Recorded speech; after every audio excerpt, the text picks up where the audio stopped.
ምንም ነገር አይኑረን፣ እግዚአብሔር ብቻ አይኑረን።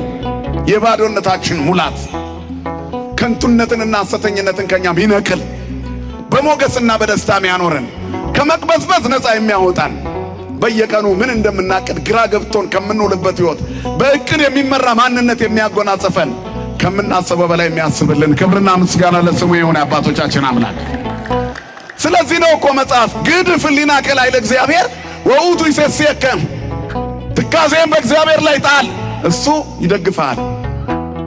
ስለዚህ ሰው ከእግዚአብሔር ጋር ነው መዋል ያለበት፣ ከአምላኩ ጋር፣ ከመድኃኒቱ ጋር፣ ሕፃኑ ከሚያሳድገው ከእግዚአብሔር ጋር፣ ታዳጊው ከሚያሳድገው ከእግዚአብሔር ጋር፣ ወጣቱ ከሚያበስለው ከእግዚአብሔር ጋር፣ ጎልማሳው ከሚያሰክነው ከእግዚአብሔር ጋር፣ አረጋዊው በሽበቱ ዘውድ ከሚሆነው ከእግዚአብሔር ጋር መኖር አለበት። በየትኛውም ሕይወት ተዘከሩ ለፈጣሪከ በመዋዕለ ውርዙትከ፣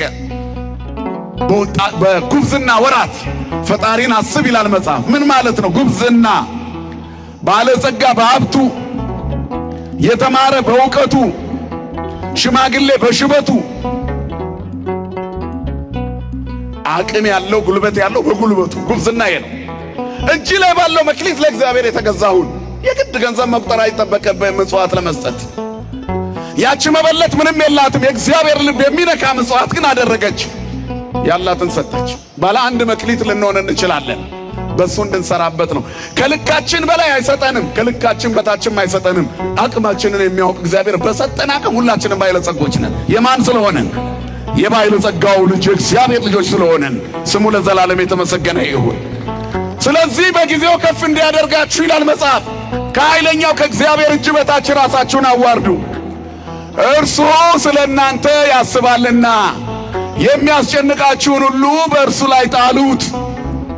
የሚያስብልን አምላክ የታመነ ነው። ከኛ በላይ ለኛ፣ ከኛ በላይ እኛን የሚቀርበን አምላክ የታመነ ነው። ስለዚህ እኛ ከምናስበው በላይ እሱ ያስብልናል። ከምንፈልገው በላይ እሱ የሚያስፈልገንን ያውቃል። የኛ ፕሮጀክት አይደለም እግዚአብሔርን የሚያሰራው። ሰዎች በራሳቸው እቅድ እግዚአብሔር ስላልሰራላቸው የተዋቸው ይመስላቸዋል። የሱ ፕላን ልክ አለ። የሱ እቅድ ትክክል የሆነበት መንገድ አለ ሁሌ